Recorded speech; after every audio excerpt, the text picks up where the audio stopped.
What's up, everybody? Welcome to the Amalgam Show. I'm one of your hosts, Keena alongside Shannon. Hello. And Nathaniel. Hello. How are you going, guys? Oh, you know, I'm going. Oh, yeah, that's the forever. Yeah. Living the dream. I've been getting over some colds and flus and shit, so I'm okay. I'm good. Yeah. What's the Amalgam Show about, Shannon? It is about the pop culture things that we like and are into. Is that the wording, the phrasing? More or less. We care about. You care about. It's just like Roughly. just the 3 points that I'm looking for. Pop culture, nerdy, it's optional, that we give a shit about. In that vein, you pass. Nailed it. Oh, He's he's batting 100. Do you like what you're about to watch? Please click like and then subscribe and then hit the like button. If you have questions for the show, please comment below or email us at amalgam@gmail.com. Support us on Patreon at patreon.com/The Amalgam Show. You can get Amalgam's for archaeology. You should record that. Yes. Have you finished 8 yet? No. It's Okay. like now the only game I have left to play. Cool. Once you finish that, we'll Yeah. organise probably a 2020 thing at this point. Because Christmas! Yeah. And New Year's and me moving and etc. If you want to keep up with all of that, check us out on social media at The Amalgam Show, wherever you see fit, except for Flickr. I'll check this guy. Oh god. I think I started doing a thing where I add in just some irrelevant fucking social media. I think last week was LinkedIn. I haven't been up to much. I've been playing Pokemon. Yeah, What are you thinking of it? I've only really gotten past the first gym. You know, There's still like a lot before that you can like sort of. You know, Yeah. the textures on the trees aren't great, so it's a trash game. 0 out of 10. Never will. Waste of money, waste of time. Also, half the Pokemon are missing. What the fuck is that? It's almost like Shit. designing 100 Pokemon and different animations and all that. It's really fucking hard. The fuck is this? Game Freak is given fuck all time to actually do anything about it. Yeah. Because they have to come out so the anime can come out, so that the new merch line can go, so Yeah. that it's almost like it's a corporate machine in Game This- Freak. It's like 60 people total. They can do fuck all about it. This game has not as many animations that I would like it to have, therefore it's as bad as the Holocaust. And I've just summarized everything happening on our Pokemon, like on Reddit. Oh It's my fucking God. trash fire. This game It's perfectly fine. is good. No, it's excellent. I It is like a it. fantastic Pokemon game. It is brilliant in almost every possible way. It is great. I have finished Sword. That has been literally what I've been doing for a week. Nice. I have finished Sword. I am halfway through a playthrough of Shield. The new Pokemon are great. The new additions to the game are great. The way the story is structured is fantastic. There are, like, nitpicks. Obviously, no game is perfect. There are little bits and pieces that I'm like, but for the most part, I have not many complaints about it. It's great. And you can all shut the fuck up and get over it. Like, It's fine. It's good. I think at the beginning, my only complaint was that, like, I'm moving way too fast in houses, because I'm just fucking zipping across the house and it's like into a wall. yes. Oh yeah. Like it gets a little. Yeah. You have to get used to the movement. Yeah, Mhm. like it's like 'Cause I agree, I kept quite on- big, so yeah. they just like accelerated you to fuck. I think one of the things that bugs me is that it still has the sound effect for when you run into walls, like the old Pokemon games, like you run into walls, like brr, brr, and you're like, Boom. no other game does that. Yeah, not anymore. It's like for what it is. Like, It's like a like, legacy thing, and I kind of like it that like this kid can still run into walls and you still hear that brr, brr, brr. I was wearing headphones like my first night of playing it, and just hears like, like I did not need it. All the other sound effects are good, but you know, It's great. It is so good. I like the beginning where they actually show you the legendary like straight up. Yeah, that was. Yeah, possible spoilers in case Yeah. you haven't played the game. It's been a week and a bit, but I still feel like people are like, I don't want spoilers. Stop complaining about Yeah, it. Just yeah. buy it. I haven't gotten through the first part. Or watch like 12,000 Let's Plays that are happening on YouTube at the moment. Yeah. It's my inbox is just my sub box is just full of Pokemon Let's Go, like Pokemon Let's Plays. It's just ridiculous.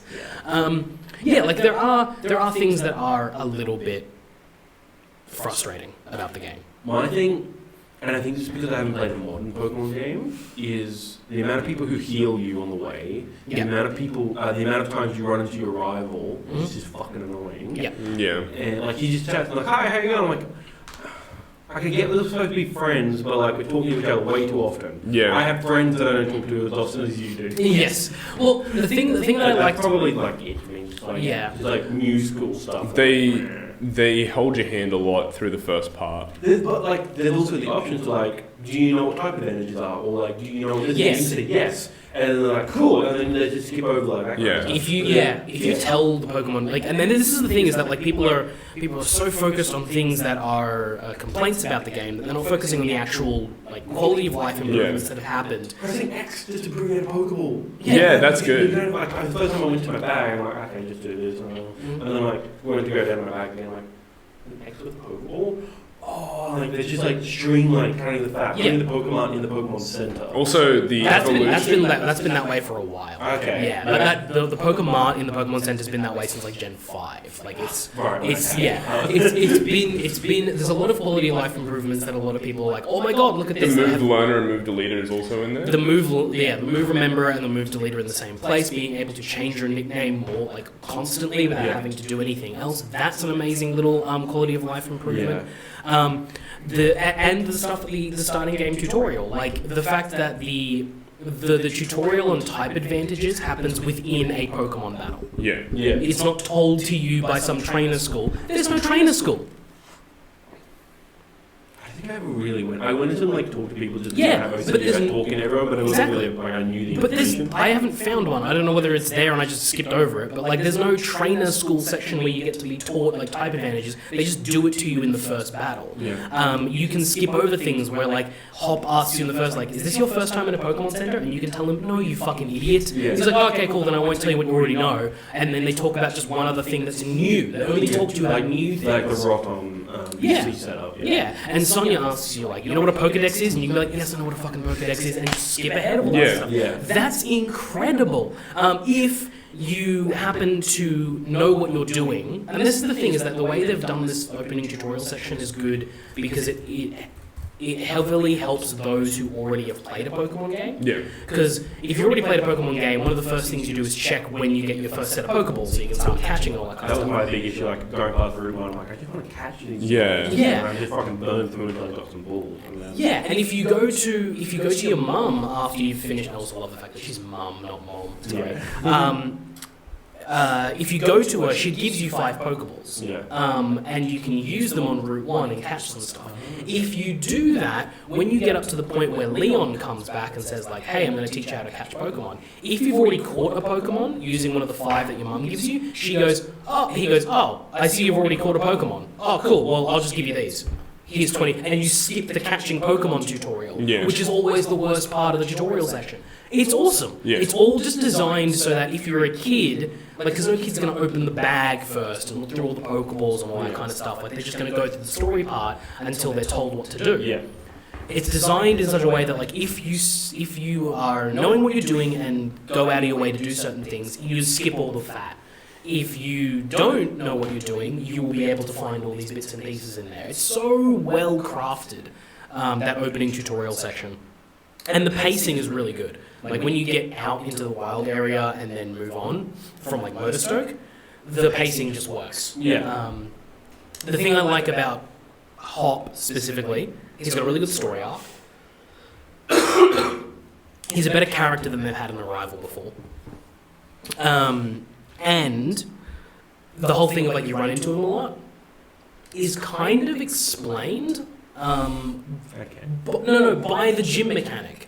The fact that it's a gym challenge that everyone starts at the same time, and therefore, and then you have to wait your turn to challenge each gym and all that kind of stuff.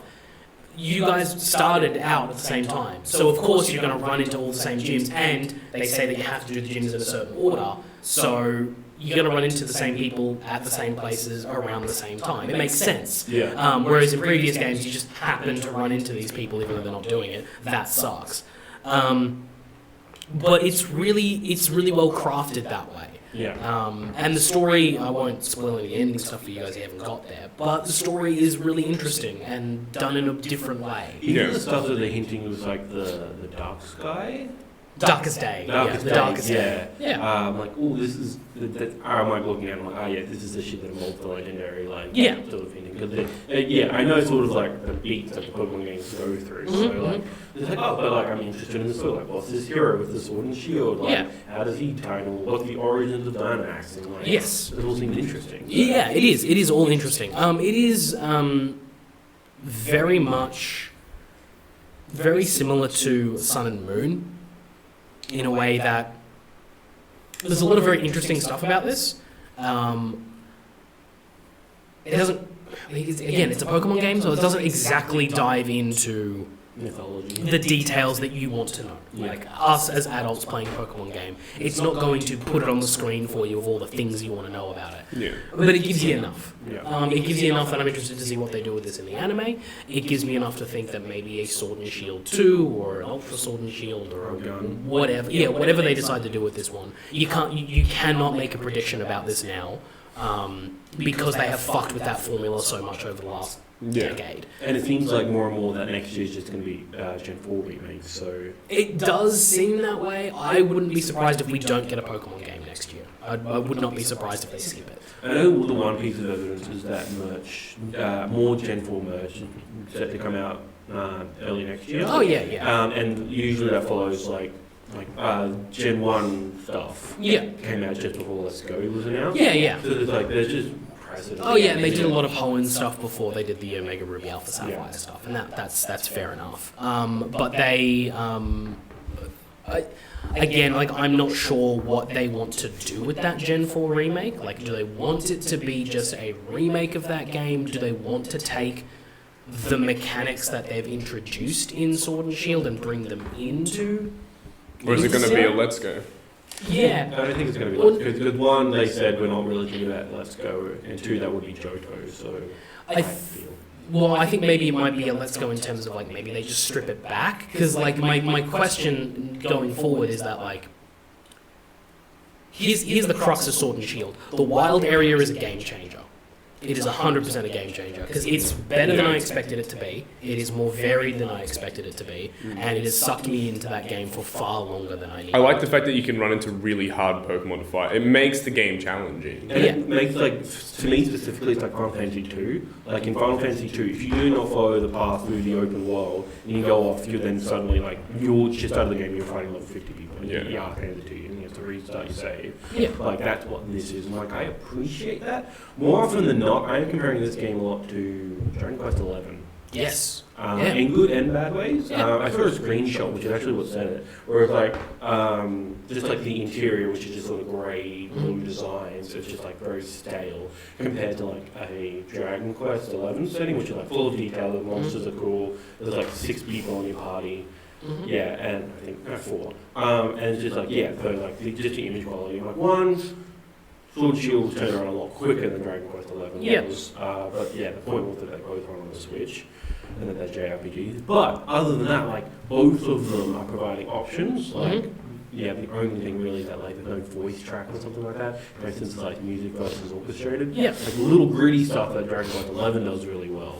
But then like it's the tutorial stuff. It's the options of just ways you want to play. And it's great. Yeah, it's 100%. And like, you know, the quality of life improvements of like the menu system, the autosave. Like, yes, I understand these are things that... And the options to that, to turn off autosave. Yes. Turn off, there was another option. To turn off nicknaming. Yes. Like if you don't nickname your Pokemon, you can just say, hey, do you want to skip this option? Yeah. Turn it off, you don't have to worry about it. Yeah, you don't have to see that little pop-up. That is awesome. That's You can also automate the sending to the box. So that way, whenever it says like, "Hey, do you want to send it to the box?" You can skip that part too. You just catch the Pokemon and go straight to the box. Fuck off! I don't need you. You can automate all that stuff so that when you're playing it, and then obviously the stock standard turn off battle animations. Like you can streamline this game down to just its bare mechanics, which is incredible. It's really well done. There's little nitpicks in the fact that like they hide the sound options behind an NPC. Behind in a set of items. Yeah, and it's like, why? Why does that need to be a thing? Yeah. I'm not sure why that needs to be a thing. But they have done other things like your escape rope item. That's not a usable item anymore. That's just an item. Just a key item. Yeah, it's just a key item. When you get your escape rope, it's like, cool, it's just there. You can use that whenever you need it. It's So not... you figured out how to pull up. Yeah. Pull up and, you know, cool, I can actually take this with me? Yeah. I thought it had to stay here. Yeah, no. Every previous protagonist has climbed up with the rope and then cut it in half and left No it one there. can use Yeah, it's mine. Like Death Stranding, where it's just like... Yeah, it's all over the place. And it's those things that really make the game shine really well. Like it's really well put together. People were complaining about like, oh, you can't turn the experience share off. I think they've balanced it correctly because you guys have only got past the first gym so far. But I found that I went to the first gym severely over-leveled. Because I just got stuck in the wild area and decided I was going to do that for a while. So I got to the first gym severely over-leveled and was like, whatever. I don't have that big a problem if I overpower myself because I like stories in games. So if I'm overpowered and it makes the battles easier, whatever. And it usually nets out later. Well, that was the thing, is that it evened out quicker than I expected it to, because it literally was the second gym that I went to, and I was like, oh, I was like 4 or 5 levels overpowered for the first one, and like the gym leader of the next gym, all my Pokemon were 1 level above her Pokemon, and her ace was 1 level above mine. So it didn't take long for the game to balance itself out and be like, no, you need to fucking do your training and do your shit, or you're gonna get shit pushed in.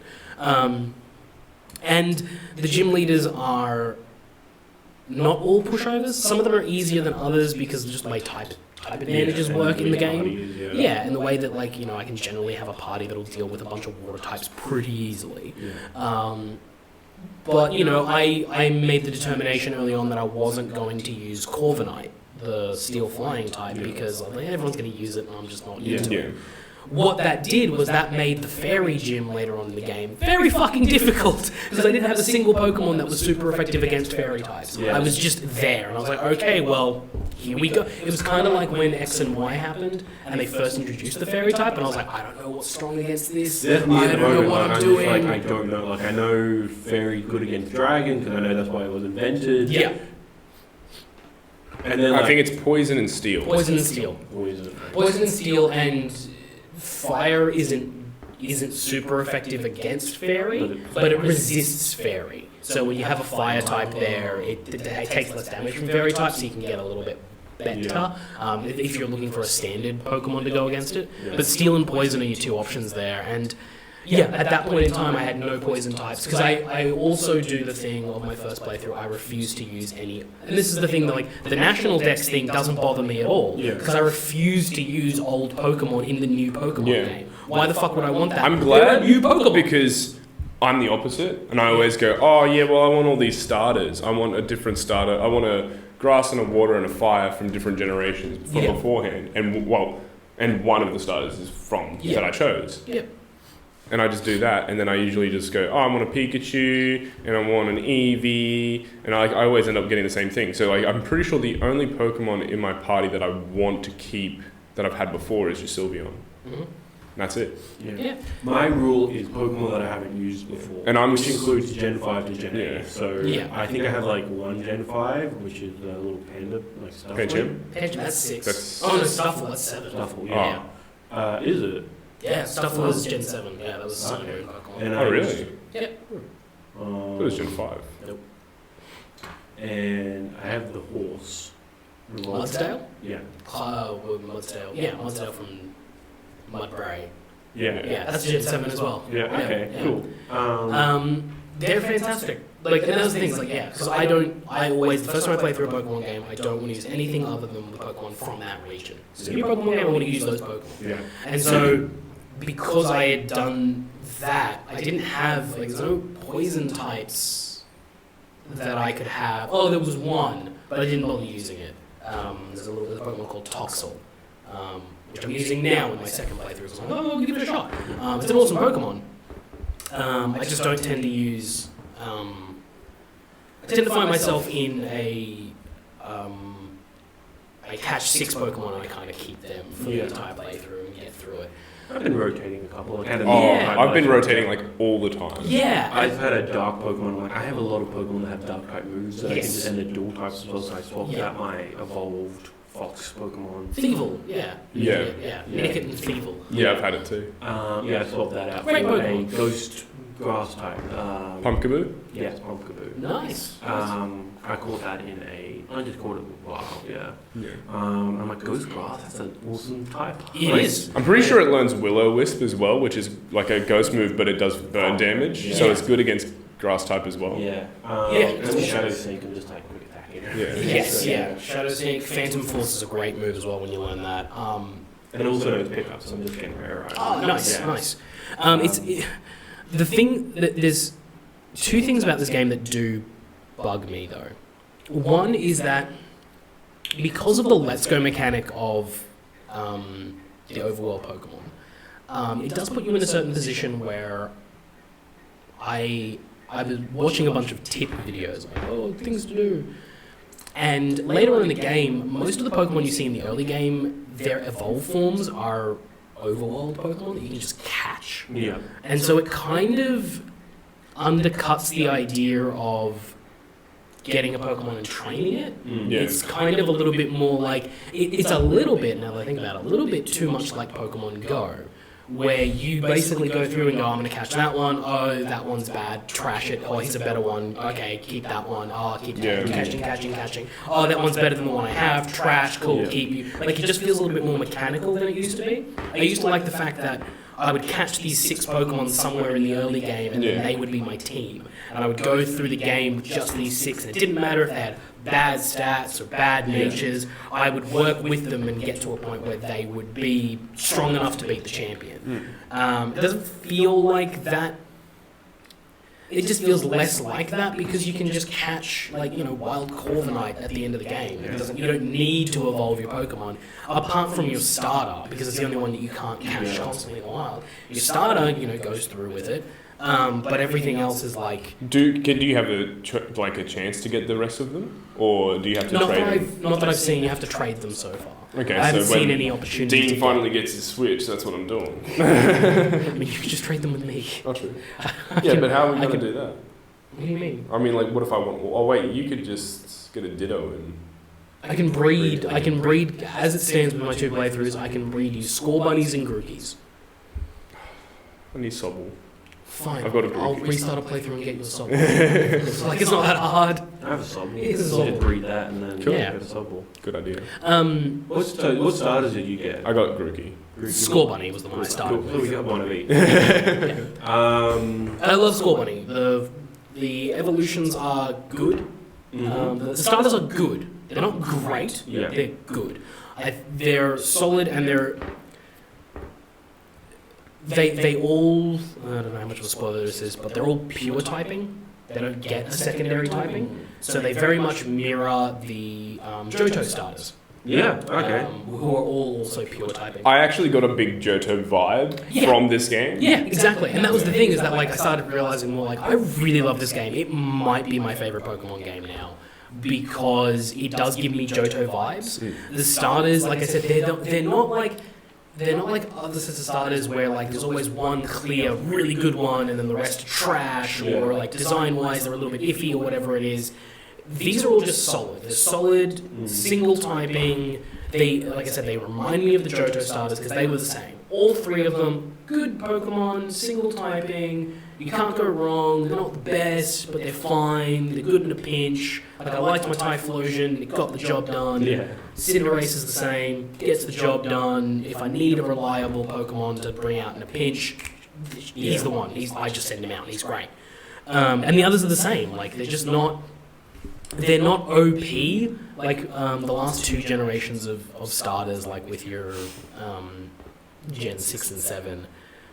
Even like Let's Go. Like, Yeah, your starter is just so fucking broken. Yeah. That they become like You can just get through the whole game with with just that. them. Yeah. Whereas Cinderace is good and great in a pinch. But there were battles in gyms where I just didn't use him at all. Because if before I the- sent him out, he'd be one hit. Like, yeah. Before the grass gym, I put my thwack. I think it's Thwacky? Thwacky. Yeah. I put it in the PC, and now I'm just sending him on jobs. Yeah. That's what I'm doing. Okay, interesting. Yeah. And like I will probably eventually do a playthrough where I do that, where I box the starter and do some other stuff instead, because it's doable. The variety of Pokemon is super doable. I was surprised how early you got an ice type. Yeah. It's like the first thing you run into in the wild area, because like that's what I got. I got the what's it called, the ice cream Pokemon? Vanilla. Yeah. And like snow runs out there. yeah, there's heaps of stuff like that. I haven't had And- hailing conditions yet, so... Oh really? That's like the first thing I walked into. I walked into a drought. Yeah, no, mine was like a thunderstorm. Yeah, I And like had. again, those Pokemon change depending on the weather Yeah. and the time of day and all this other stuff. And so like you can run into stuff like, oh my shit, I didn't notice that was a thing there. My other question is Mhm. with Espeon and Umbreon, Mhm. because night and day isn't relative to real life. How do they? There's an in-game night-day cycle. Yeah, so you have to wait until it's nighttime somewhere. Yeah, I mean, but again, it's not like It's usually when you get to the next town. yeah. It's night. Yeah. Okay. I think that's how it works because it's not like again I haven't delved into too much. I pretty much just like what I did was I blitzed through the game by myself because I didn't want to get any spoilers because I didn't want to like I know how all this ends. I wanted to get to the end of the game as quickly as possible so that when I started my second playthrough I could then Google things and try and figure stuff out. So I haven't seen all the evolving mechanics because a lot of them changed. Yeah. They did a lot of things to just kind of, again, streamline everything. make it Leafeon better. evolves with a leaf stone. It does? Yeah. Yes, and Glaceon now evolves an Icy Stone. Okay, interesting. I was having this conversation with my housemates up to the part where she's just evolving a bunch of just EVs. Yeah. And I'm like, you go like, I think she must have also done the mossy area thing because she has a Leafeon without using a leaf stone. Leafeon's also catchable in the wild. Really? Yeah. Most of the evolutions are just I'll have to wandering the double wild check with area. that, because, They're yeah, super like- rare spawns, but they're there. I caught one the other day, a Leafeon just wandering around. Interesting, because I know what the mechanic was. Like, Yeah, go when near they the mosses. introduced them, because like, if you were to go back and pat, like, you could trade games backwards for a Yeah. little bit. If you were to give it just wouldn't work. So like, they try to make canonical and mechanical reasons for Yeah. like why you wouldn't just give it a leaf stone. Yeah. But if they're just Yeah. interesting that they're just like, nah, fuck it. Also, can you guys connect to the internet on it? Because Do you have Nintendo Switch Online? The membership? is that what it is? One, you need Nintendo Switch. Two, it sometimes defaults to like local. Yeah.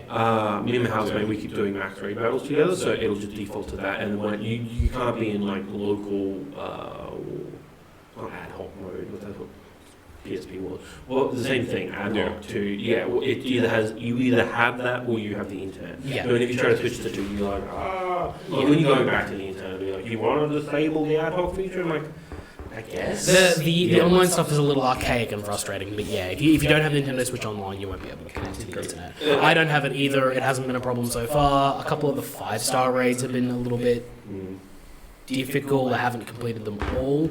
I will say this.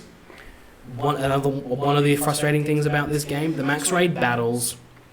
I saw a tweet from a YouTuber. It was like, Pokemon is great.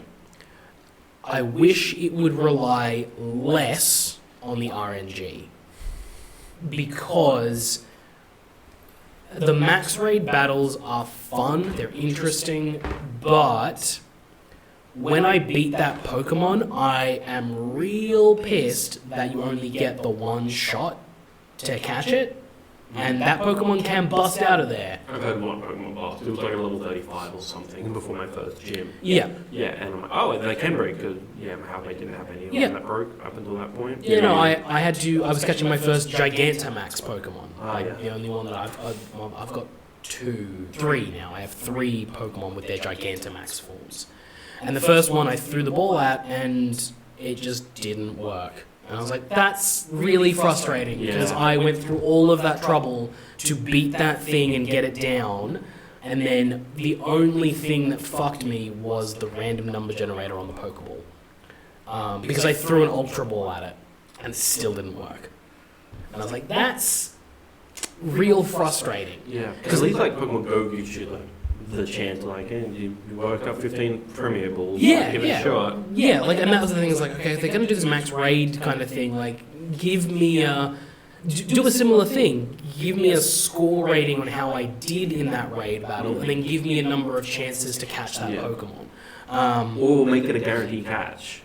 Yeah, depending on the raid, it should Yeah. be guaranteed. Like, and it's weird because I think actually the harder raids should be guaranteed catches. Yeah. I shouldn't have to work through all that bullshit and then possibly it breaks out. Yeah. Yeah, you get like a bunch of candy and a bunch of items and other stuff from the raid, but like at that point in the game, I don't care about that shit. I Yeah. want all the Gigantamax forms, and that's going to be difficult because they're timed. They're in certain locations. There's a whole bunch of stuff like that. So far, I've got the Charizard, the Butterfree, and Sandaconda, which is really, really cool. But I still am yet to. They're yet to really explain what the difference is and Oh. why. Like, because like when you get through the I was going to story. ask them like, no, they'll probably explain it, but No, I mean you get to the story, like it just. There's just a gym leader at a certain point who's just like, you're worthy of me going and I'll level up. Gigantamax. And that's the end of it. Like, yeah, no, my Gigantamax is a thing. They don't explain why certain Pokemon look different when they Dynamax. They don't explain what really, like I'm gonna do, I'll Google it, don't shout at me, I'll Google what the difference is. Because I'm sure there's a stat difference and some other bits and bobs. But they just don't really explain any of it. And they never explain, like, when you see your first Gigantamax Pokemon, they never explain how you get one of those. Because there's a couple of different mechanics happening at once, and I'm like, what? How do I do this? And the truth is, like, you can't breed for one, you can't turn one of yours into one, you just have to catch it in a max raid battle. If it's a Gigantamax Pokemon, that's how you get it. And that kind of annoys me. I kind of wish you could breed it down, because, like, catching multiple Gigantamax Pokemon from Natures and Eevees and all that kind of stuff is frustrating. I guess you can max them out using bottle caps and other stuff like that, but I would prefer if I was able to just, like, catch the one that I want and then breed it and get pass all those features down, but you can't pass that trait down. It just is what it is.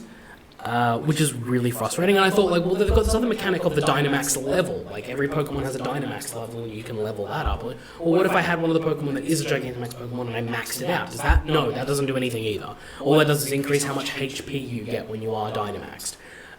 So there are little things like the Dynamax system is, I think, a better version of Mega Evolution and Z-Moves. I think it does work in terms of, like, look, I can tactically pick when this is going to happen. It lasts 3 turns. Generally speaking, it's just use it when the other person's using their last Pokemon, because that'll be their Dynamax Pokemon. Yeah.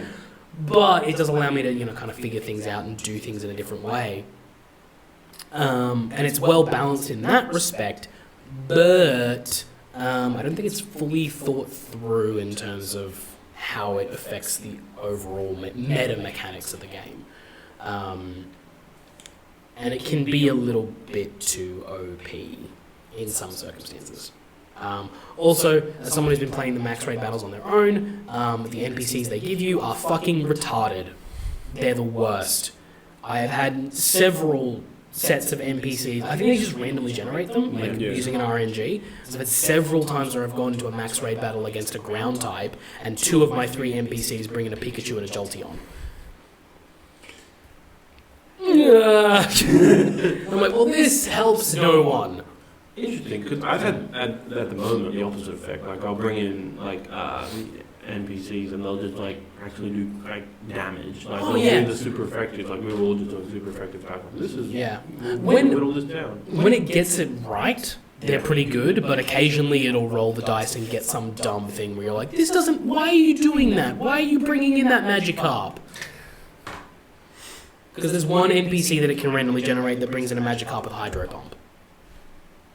I don't know why. It just does that.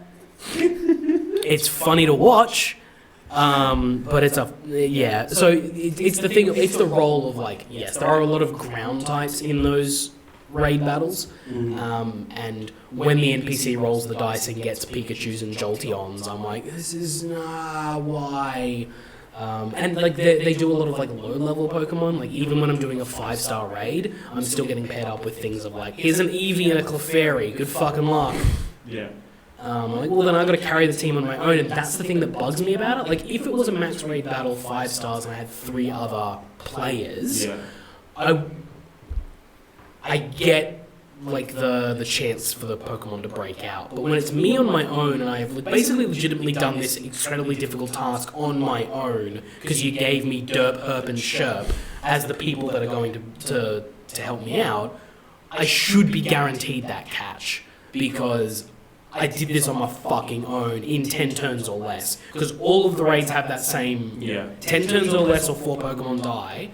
And when they've got a Magikarp, an Eevee, and a Pikachu, and the Dynamax Pokemon does a move that wipes all 3 of them out in one shot, like, you can't possibly win that scenario.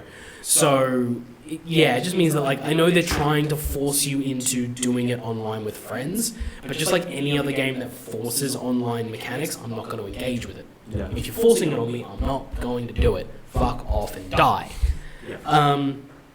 I will say, the last thing on Pokemon, I really like how the end game plays out. The way they do that is just, it's brilliant. Also, I think I spoiled something for myself.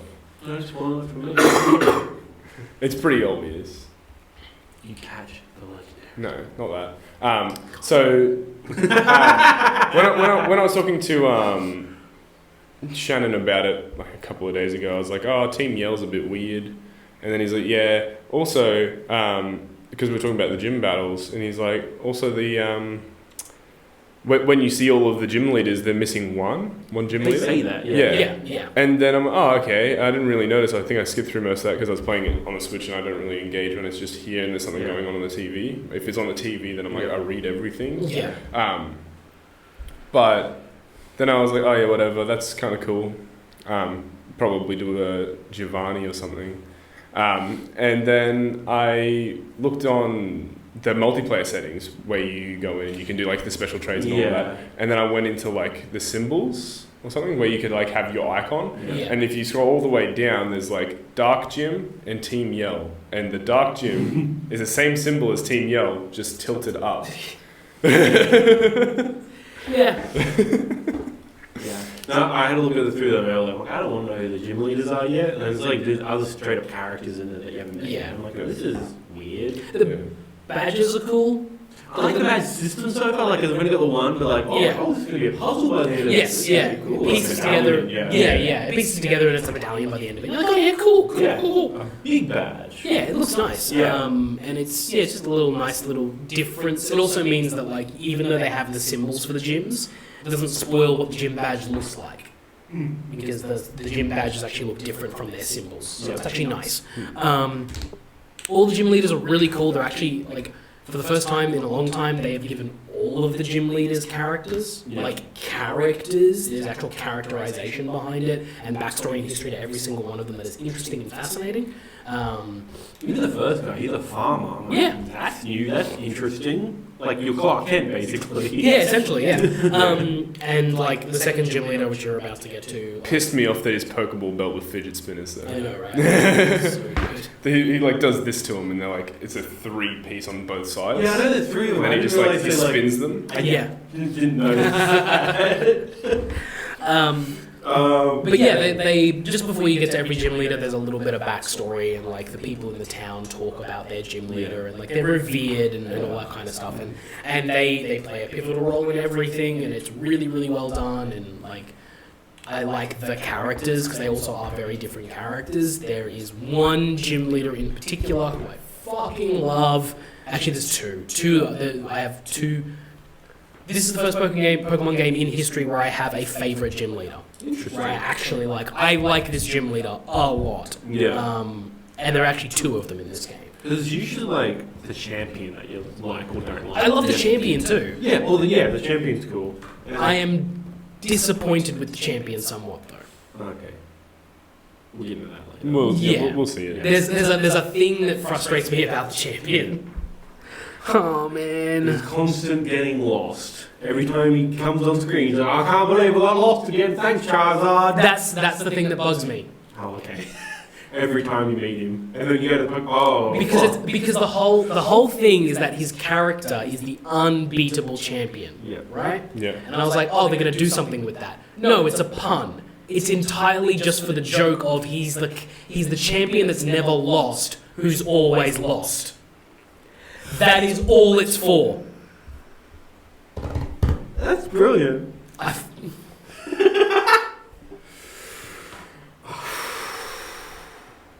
They do some stuff with Leon. They do some other stuff with Leon that's good. Yeah. But that thing of like the How long did it text, take you to realise that?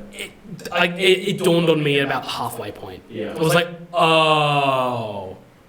It's like Death Stranding. It has a double meaning. Fuck me. Because I was so hoping they would do stuff with that. They don't. They do stuff with other parts of his character, which is fine. Yeah. Like, there actually is a point and a story and a really cool idea in this. Pacing's a little bit off, but it's good. Yeah. It's fascinating, it's interesting, I like it. But the thing they kept drilling into us of like, he's unbeatable, undefeated, never lost a match. That thing, all it's for is to have that double meaning, he's the champion that's never lost, that's always lost. That's all it's for.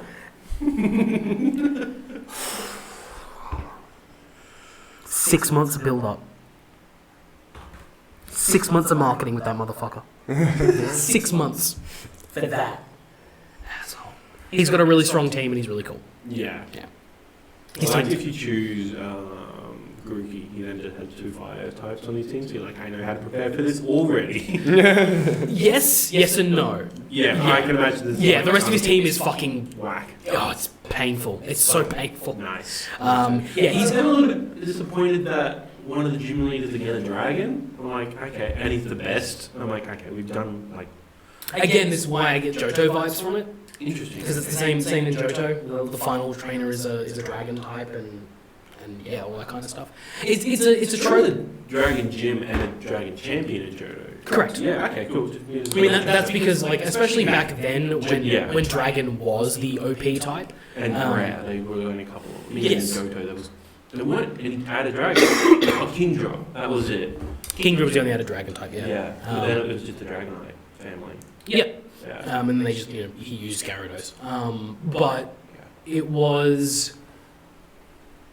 Yeah, like the dragon type gym leader as being the final hurdle is is a trope in Pokemon. And it works, especially for this one.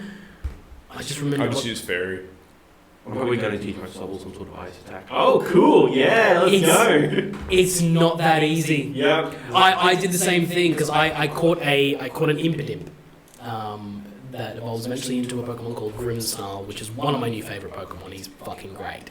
And he's a fairy type and a dark type. And I was like, fairy type, he's immune to dragon attacks, and I'll be able to use fairy type moves on him. It's not that simple. They do some really interesting things with both the gym challenges, like the little puzzles slash thing that you have to do before the gym. Does it get better than just rolling Wooloos? Yes. That was just like, it's pretty As soon as easy. the pop, I'm like, oh, okay. And it wasn't like the first one was fine, and then I'm like, oh, this is all the shit I hate in minigames. No, the next one is a straight up puzzle. And then the third one is probably the most unique thing that I've ever done in a Pokemon game for a gym challenge, which was interesting. They played with the mechanics in that. It was actually really cool. And then when you get to the dragon one, it's weird that it feels like they came up with some really good ideas for like the first 4 or 5 gyms, and then at a certain point it's just like just do a gauntlet, just go through, just beat all these people up, like. All right. But they still have like unique individual things that happen. The fairy type gym has a really cool idea that I like, but it's also frustrating. So Yeah. But the final gym is not something they've done it before, once, Win challenge. a while back. But it was nowhere near as difficult as it was in this one. it was a bit Is it the tiles from Giovanni's gym? No. The challenge for him is fairly basic. It's his actual gym fight where like, oh shit, they thought about this. Good. So if you think you're gonna rock up to Rayhan, I don't know how to pronounce his name yet. If you're gonna rock up him with like an ice type and a fairy type and you're just gonna win, Cool. They finally made it hard. well, and that's the thing is that like again, if you were to go into that gym like fucking over leveled, like you can always RPG your way through the game. if you power level and get to the point where you are way overpowered, yes, you're gonna be able to beat that gym in no problem. Yeah. But if you were to go rock into that gym, play the hand you're dealt, and be around the same level as him, like it was again, I didn't lose it to kids game. It wasn't hard, but it was challenging. There was a point where my Grimstyle got taken out, basically. And I was like, oh, well... Max revive? I mean, I could, but like the scenario was I was in a situation such that if I did that, like I would just waste another Pokemon. Yeah. And then if I brought Grimstyle out anyway with a Max Revive, he was just going to deck that again. So like, I was not... Yeah, I was like, I need to just come up with something. Like, I need to figure something else out on the fly. Because this just isn't working. This my plan has failed. I have got to figure this out right now. And I did. Like, I got my shit together and I was able to do it, but it was close. Like, it was not... I think I lost like 3 Pokemon in that battle. And I was like, Vanessa was with me when I did it, and I was like, this is bullshit. No, fuck off. What are you doing? Like, I was really quite like, no, don't, what? I think the only gym I've had trouble with before this game will inevitably change that was Gen 6 fighting gym with that fucking luchador bird, I can't remember. Oh, the whole lucha, because it's fighting flying. Yeah, and it would always use flying press and just destroy everything. Yeah, it's fighting and flying, so it's a real pain in the ass because your flying type moves aren't they are super effective against it, but not as much as it normally would be because it's got that buff. And then it's got the move Flying Press, which is the only move I think so far in the game that is dual typed as well. So it is a fighting and flying move. So if you've got rock types, you can use that and destroy them. If you've got grass types, I feel like the only thing that would be is electric. Yeah, and even then, because fighting is such a it's a high-powered move, and it gets stab bonus from both of its typings. Like, it's just a fucking shit show of a... Yeah, I had Ampharos and Raichu. Yeah. Yeah. You basically have to go in there with... and that's the gym where you get Mega Evolution afterwards. Yeah, and after that you can finally figure it out. Yeah. But yeah, you basically have to go in there with, like, if you can, like a really good... Like a fairy type, basically, at that point. Yeah, I think that's when I got Sylveon. Yeah, because fairy is good against fighting and all that kind of stuff like that. And most fairy types are a little bit bulky, so they can take a hit. That's basically all you've got. But yeah, those last couple of gyms, the first couple of gyms are not difficult in terms of strategy. They're just they're basic. I just use my Corva now. I think that's what it is, and I just like fucking pluck all of them. Yes, yeah. Like they're basic. If you just attack, you'll get through it. It's fine. But once you get past the third gym, tactics start to become a thing. Like we actually need to sort of half think about what you're going to do. Yeah. Especially as you get to fifth, sixth gym, not so much. That wasn't too bad. All I want to do is play Pokemon now. Yeah. I mean, I was half going to do a joke where I was going to bring my Switch in and just play it while you were doing the intro. But the problem was I didn't put my Switch on my dock properly last night because I had no fucking charge. So I picked it up this morning and was like, motherfucker! Oh, well, I'm going to go play that. You bring a charger plug in. Yeah, I totally would. Because like I said, I've played through half of the game already on Shield, and and the other thing, legendaries are fucking cool. They're so dope. Like, their character, the way they are in the story. Are there more legendaries than just what they advertised? Or is it just those? So, there's a couple of... There are the box legendaries. There is a third legendary to round out the trio. Have you guys seen any spoilers? No. for that? No. Okay, cool. I'm Buckle up, motherfuckers. I'm excited, yeah. it's It's Zygarde! Again! So fetched. Electric Boogaloo. It's an Boogaloo. electric Pokemon. It's nuts. Yeah. I love it. I love the way they do that thing. It's an Ultra Beast.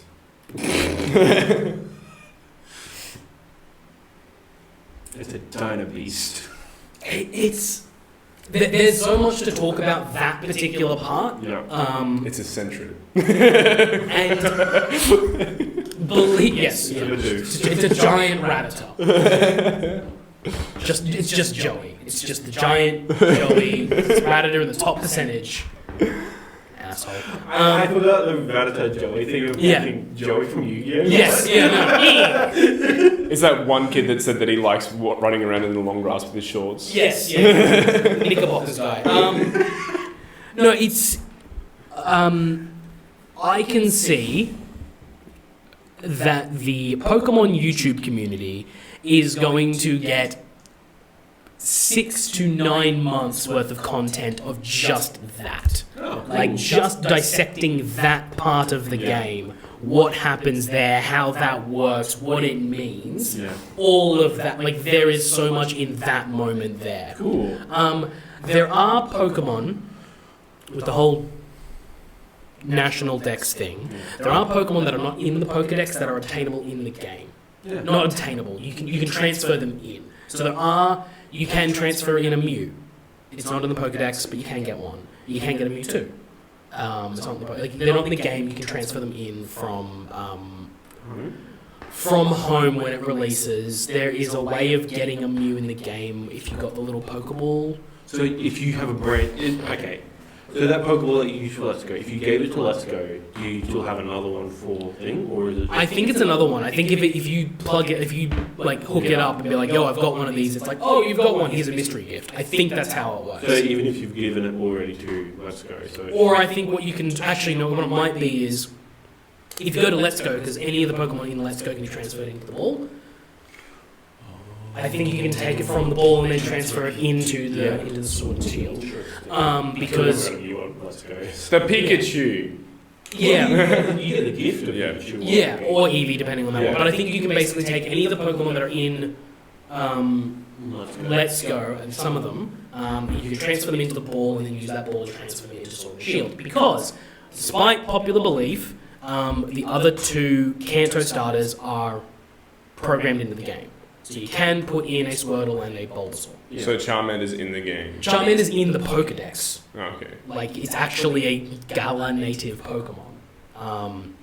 Whereas Bulbasaur and Squirtle are not. But you can put them in the game. Their models are in there, you can use them. So they just did port over the Kanto game, the Kanto Pokemon. Just the starters. Or just the starters? Yeah, there are other Kanto Pokemon in there as well. If Yeah. the Kanto Pokemon, say Farfetch'd, has a Galarian form, then its standard form is also programmed into the game as well. Yeah. So Mr. Mime. Yeah. I mean, like literal, like you can like all 153 Pokemon from Let's Go, you can. No, transfer. not Okay. all. Like Ekans is not programmed into the Sword and Shield game at all, so you cannot transfer it in. So any of the Pokemon that are the only Pokemon that you can play with in Sword and Shield are the 400 listed in the Pokedex, plus about 35-ish, I think it is, From Go. that are just spread across other things. So they're weird. So Yeah. they're the other two sets of Kanto starters, so Bulbasaur's line and Squirtle's line.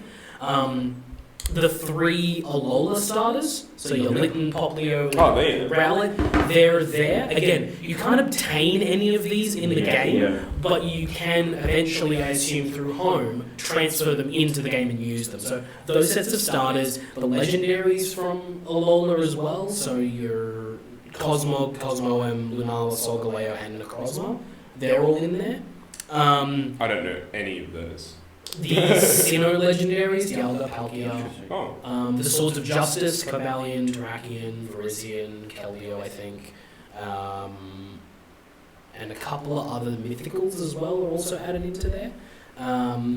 So yeah, there's like a small subset of extra Pokemon that I believe they've added in. I honestly, the only thing I can think of for the reason for those is competitive balance. Okay. Some of those legendaries are probably just there for story reasons, like Meltan and Melmetal are also included in there, so you can bring them in. So I assume some, they are a go Pokemon. and Zeraora and Marshadow, like the mythicals from last generation. Yeah. So it seems to be like the mythicals and legendaries from the previous generation, a couple of extras to scatter in for competitive, like the other starters, Yeah. and then some other things for possible story beats of like when the next game comes out or whatever. It's interesting because I'm looking at Sword and Shield and I'm like, this is what sorry, we went off topic ages ago. When it comes to the Sinnoh remakes, the eventual Sinnoh remakes, what do they do with the wild area? Yeah. Because I cannot imagine playing a Pokemon game going forward now without the wild area in it. What do they do? And because the options here is they insert a wild area into Sinnoh, I don't know where, There or are only one in... yeah, it's one wild area that just expands. You can go to different cities through the Yeah. wild area, but it's hard to get to them because all of the Pokemon are higher level. Yeah. So that if you run into them, you only have so many Pokédolls that you can use before you can't run away because they're too strong. Yeah. So it's one area that connects like the bottom I half of didn't the map to realise the top that, half yeah. of the map. And it's just one large, and it's about they've said it's about the size of 2 Zelda areas, like from Breath of the Wild, the 2 Zelda areas. So it's big, it's expansive. It doesn't take long to get from one end to the other, but it's an area. But like the rest of it is routes then. Yeah. And my question is like, do they just insert one of those into the Sinnoh region and like pick a couple of routes to turn into a wild area? Or was the wild area their test bed to make the Sinnoh games fully 3D in every way? Like open worlds. Like, yeah, more Or- like a sandbox. I think they would save that for next gen. They could. I think so as well, but I just don't. I just think it would, because the whole thing was when they did Omega Ruby and Alpha Sapphire, they brought in the stuff from X and Y that was a big deal, and Yeah. they brought it in. And like they did change some stuff like architecturally just to Yeah. make it more sense for like the game mechanics and stuff. Yeah. So I can imagine they could do the same thing for that. Just like, hey, and like technically it's a different universe after X and Y, so like this could be a I different guess. center reason. I find it so weird that your character has a Rotom, but you can't use it in battle. It's a rotten phone. Like, Yeah, but then you can attach it to. Wait, have you got Yeah. the bike? but yeah, You're about to. Yeah. yeah, good. I really need it. Yeah, I I mean, found it really weird how fucking close in you got the daycare. That was yeah, quick. Yeah, yeah. And you get eggs like that. Yeah, Like literally, you go around the area once, and then you've got another egg. yeah. Holy shit. Yeah, it's Yeah. really quick. Yep. They made a lot of improvements to the game to again. Streamline it, make it faster. Not just that, but like again, it's the thing that comes back to the core, like people getting angry about the national dex thing, and I'm looking at it and going, this is 100%. They're just using it as a reason to complain about things they've always complained about. Yeah. They always wanted to complain about this, so this is just the last straw. But when you look at what the changes that have been done to this game, like from top to bottom, what they've done, this game is entirely balanced for competitive play. From the very get-go. It is a game designed to be played competitively. Because everything from the eggs, to the mints, to the mechanics, to the battle tower, to how much you can actually catch Pokemon, to the wild area, to the way the raids work, it is all designed so that you can get to the end game and start battling other people quicker and better and introduce yourself to competitive if you've never played it before.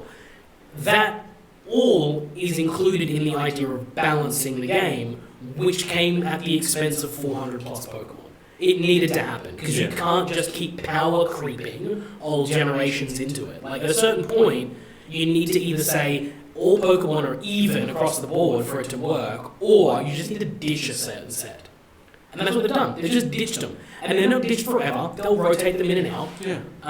Gen 4 remakes will introduce a bunch of new Pokemon that you can trade into home and then go down. Yeah. And that's how those games they'll work. rotate them in and out, and and here's the thing. Maybe we get a Pokemon game that has all of the Pokemon back in it. Maybe we don't. At this point, I don't care, because if the sacrifice is half the A dex, sacrifice. is half the dex to get the improvements we got in Sword and Shield, I'm okay with it. because we got so many quality of life improvements.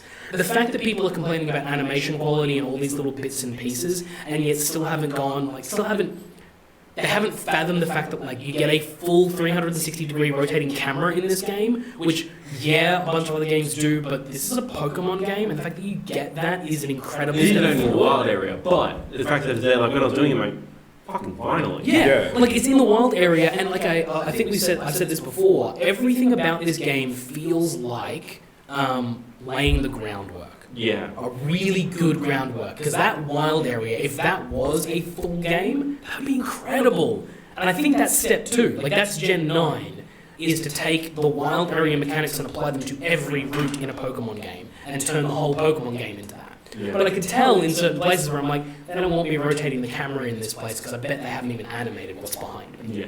But that's fine. Yeah. Small steps. It takes time to figure this out. It's the first console game. It's the same with Let's Go. Like you can't rotate the camera in that because they've just animated what's in front of you. There's nothing behind you to even look at. So And they can slap that together pretty quick because of the level designs and all that. I noticed on one of the routes, you know how you can whistle? I discovered that by accident. I was looking sticks in the bush. I'm like, oh, okay. And then I knew exactly what it was for. yes. I noticed that like there are some Pokemon that are just outside your boundaries. Yeah. Like it looks like they're an extra. Like there was the flying type second evolution. I can't remember. Cold Square? Yeah. It was just sitting on a post like outside of my reach, and if you walk up to the post and whistle, it comes over to you and you can battle it. Yeah. Like that's fucking cool. Yeah, it's so cool. All the little bits in this game are so cool. They're awesome. There's a lot of mechanics that get ditched that I sometimes get sad about, but don't really care about. Like in Omega Ruby and Alpha Sapphire, it was easier to find the exact Pokemon that you're after. But I guess now that you can see them, it doesn't really matter. Yeah, they balance that out. Yeah. And even then, like there are ways to manipulate it and get better. Like people are obviously the game came out, someone data mined it to hell and back, like stripped everything out of it. Of course they did. And you know there are complaints on the internet about frame rate and yada yada. And like yes, I really haven't had that much of an issue. It does. I imagine it gets worse later on. It does. There's only one specific instance where it does get bad, and that is specifically when you're in the wild area and it's snowing or hailing or sandstorm or something like with a particle effect. And you spawn a lot of Pokemon. Like if you've got a lot of Pokemon in a small area and it's hailing or raining or whatever, the frame rate dips a bit. I want to switch color. The other instance is when you're connected to the internet in the wild area and all that shit's happening. Pinging everything. Yeah, it's doing like 12 different things at once, the frame rate dips. Yeah. Okay. Also, whatever. Like, it's a Pokemon game, I don't need frame rate. It's a single player game. Yeah. I don't need frame rate. Like, why does that matter? Like, I don't need 120 frames. Like, I don't need 60. I just need this thing to run well. And if it does run like slow, I want it to sort of shit out pretty quickly. Yeah. But which it does. Like, it lags, it maybe drops to single digit frames, which is not good. But again, this is the first time they've done all this shit. Yeah. If it was any other company doing it for the first time, people would give them all a pass. But because it's Pokemon, they're like, they wanted a $60 Call of Duty level Pokemon game the first time they stuck it onto a console. And you're a fucking idiot if you thought that was possible. Yeah, and especially like discovering Game Freak is still an actual small studio. Like I now understand exactly, well not exactly, but like what their workflow is, how they, because they're 60 people. Most game development studios are 100 to 200, and then Call of Duty's like 9,000 people. And the argument's been made that like Game Freak does own like the single most profitable IP in the history of the planet. Yeah. You know, billions and billions of dollars plug into Pokemon. So like, you could give them more money. Yes, they could. They're not going to. Like I don't care how much you bitch and whine. It's a company. If they can make $1 billion by spending $1 million, they will. Yeah. But if they can get like $1 billion by spending $500,000, you better believe they'll do that too. They will always try and cut corners and cut expenditure to make profit. Yeah. I don't care how angry you get. Yeah. And I'm agreeing with a couple of other people on Twitter and YouTube and all that kind of stuff. I think because of the backlash and because of the way people who are Nat Dexers or Dexiters or whatever the fuck they want to call themselves.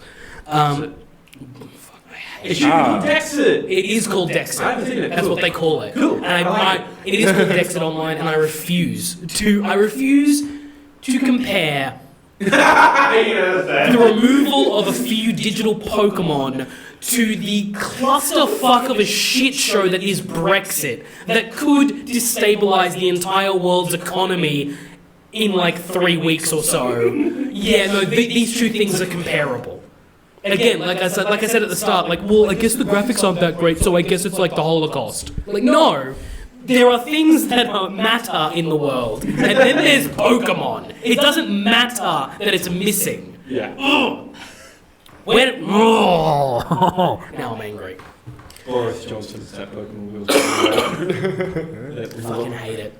But the thing that they kind of harp on about like they got so angry about it. There were death threats. There were false rape accusations. Oh yeah. Okay. What? There were people. Yeah, like seriously. Like if you want to align yourselves with these people, go ahead. You've kind of shown you what kind of person you are, because there were people who found the Instagram account of one of the employees from Game Freak, hunted them down on Instagram, and decided to bash them and smear them and send them death threats via Instagram on this person's pictures of their wedding day. That was how bad it fucking got, because these people got some of their imaginary friends removed from their game. And so I've started to agree with a couple other YouTubers where it's like, you know what? You don't deserve it anymore. No. You don't deserve to have all your Pokemon back. You want to bitch and moan like this, like a child, then you get treated like a child. Yeah. You don't get your toys back when you throw them out of the pram. Done. And I kind of hope that Game Freak never puts all the Pokemon back as punishment for you guys losing your goddamn minds over what is essence a video game. Yeah. And one that will keep getting made, one that will have very different things. I had a friend go to midnight launch, and there was someone in line with them that was just non-stop complaining about the national dex. And she was like, "You're here too. Yeah. Why are you here?" Like, everyone's happy to be here. If you're not, don't buy. Like, she didn't say it, but I might told Yeah. you should have said, "Don't buy the fucking game. Yeah. You are part of the problem of your problem." So like, you don't want to support it. Don't fucking support it. Yeah. Otherwise, Game Freak's not going to listen to you. If this game sold, this is the best selling Switch game of all time. Like in the week that it's come out. If it bombed, then they would probably, scramble, we're going to put some like hard time in, put some fucking Pokemon back, and then they would listen. Unfortunately, that's how the internet works. But this game's sold, so they're just going to truck along for the next 4 years. Yeah, no, it's the highest selling Pokemon game since Sun and Moon. Yeah, And it's Sun and the Moon. highest selling Switch game. It's just It's a Pokemon game. Yeah. Like, it's a fucking Pokemon game. I don't care how much it's you bitch selling about. bonkers. So And there's so many people who are also national Dexers, Dexiteers, fucking wankers. They're wankers is what they are. yeah, There were so many of them who were complaining about it, and then did the thing that we all knew they were going to do, which was because they're all YouTube personalities. And they're like, this is fucking bullshit. I'm making a stand, yada yada. Hashtag Game Freak lied. about what? We'll get to that.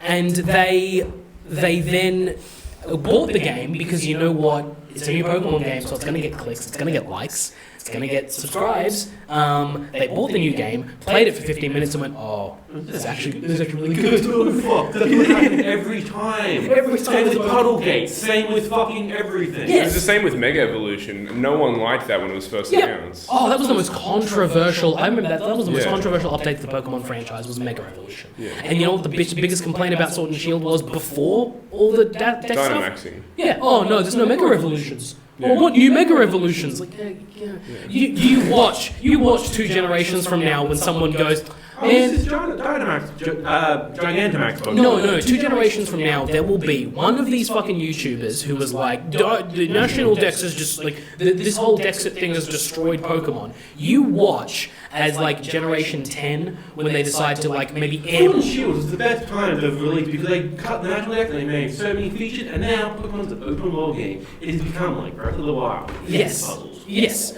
No. You watch them in 2 generations, what will happen is that you'll get that same YouTuber who said that Dexit was a bad idea, be like, I mean, this time they're going to expand the Pokedex and there's going to be 800 Pokemon instead of the roster of 400, and I just think that's too many. They'll say that. Because they'll be like, it's just too many, I mean, you can't balance 800 Pokemon, like, half of these Pokemon won't even be used in competitive because it's just too many. Watch it. What people were saying before. Exactly. There's just too many. No, Chinchino and Minchino didn't get play in competitive. Yeah. They will now because they're actually viable when half the dex is removed. Yeah. That's the whole point of the fucking thing. The Game Freak lied thing.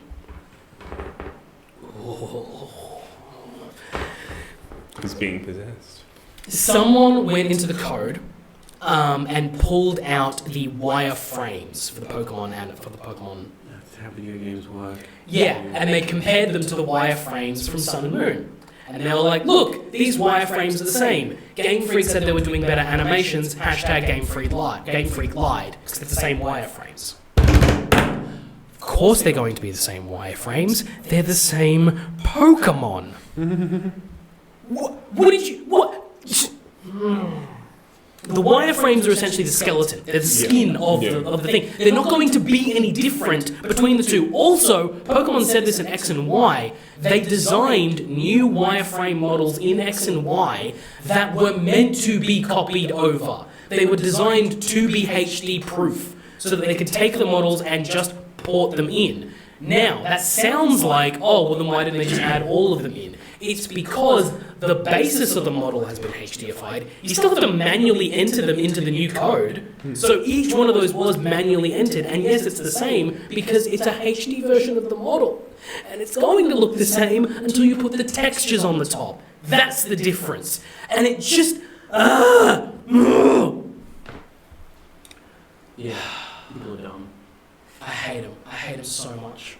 I hate them. I used to subscribe to R Pokemon on Reddit because it was a fun place. It was like... It was fun. It was fun. It used to be okay. It was like, there would be like a whole bunch of like theory posting and then like speculation of the new games and then like giant spoiler tags like, hey, I found some information about the new games, giant spoiler tags, don't click if you don't want to see it. And then like, there'd be a person who was like, oh, I'm going to draw a Pokemon a day until I finish the Pokedex. And they'd do like little art things, like art, fan art and all this shit. And it was amazing. Awesome, wonderful place to be. The second this fucking shit happened, that subreddit turned into a fucking cesspool. Only posts that get upvoted on there now are complaining about the national dex problem. The only thing, like, I literally saw someone who was like, I'm going to draw every Pokemon that was cut from the national dex once per day until the national dex is put back in. And I'm like, well, that's going to be about 470 days. You're going to be waiting a lot longer than that, mate, so I hope you're looking forward to doubling back. Because, like, that's not going to happen. The decision has been made, it has been done. Yeah. And Pokemon games aren't patch friendly. No, they've been getting patches, but it's just to fix a few things, like the 4 bugs that come with with And look, whatever problems are in this game, I assume will be fixed either by the second iteration or by the remake that follows. Whatever it is, whether it's Sinnoh remakes or whether it is, you know, Pokemon Sword and Shield 2, Pokemon Sword and Shield Ultra, whatever they come up with, because I am almost certain, the only thing I can be certain of is that it won't be a gun. Still holding out for Z. Yeah, honestly, I wouldn't be surprised at this point if they were like, oh yeah, Pokemon's dead. Like, remember that? I would love that shit. I want to know what happened. Fix black and white. Pokemon Water Blue. Yeah, we finally get a blue port. That's the port. The thing that everyone wanted. No, sorry. I'm thinking of green. We just get green port. Yeah, green port. Like, And a green crystal. was red and green. And a Crystal 2. Crystal 2. Pokemon Crystal 2. Crystal. You see Suicune like... Oh, Suicune. Give me that Suicune. Use Ice Beam.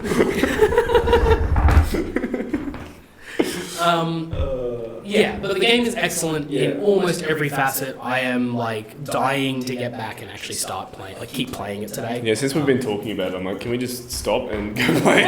Like, what else? Do you have anything else to talk about? I was going to ask about Star Wars.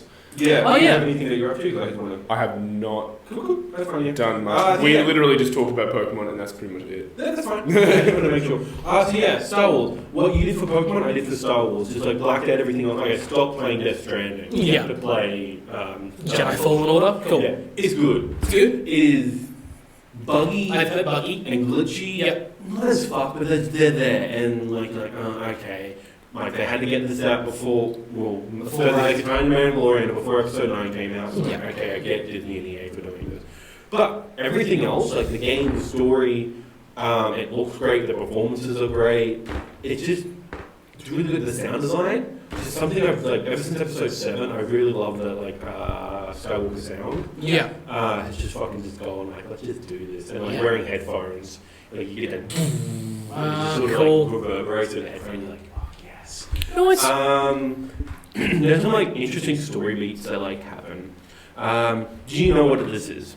I'll just explain it basically. What it is, 5 years after the Order 66, you're on a trash planet. You've suppressed your force powers so that no one can attack you. But oh no, one of your mates is falling, so you gotta go grab him. And then fucking 2 minutes later, because it's chopped down. Boom. Yeah. And then you start killing everything, going, ah! You have like an Uncharted intro.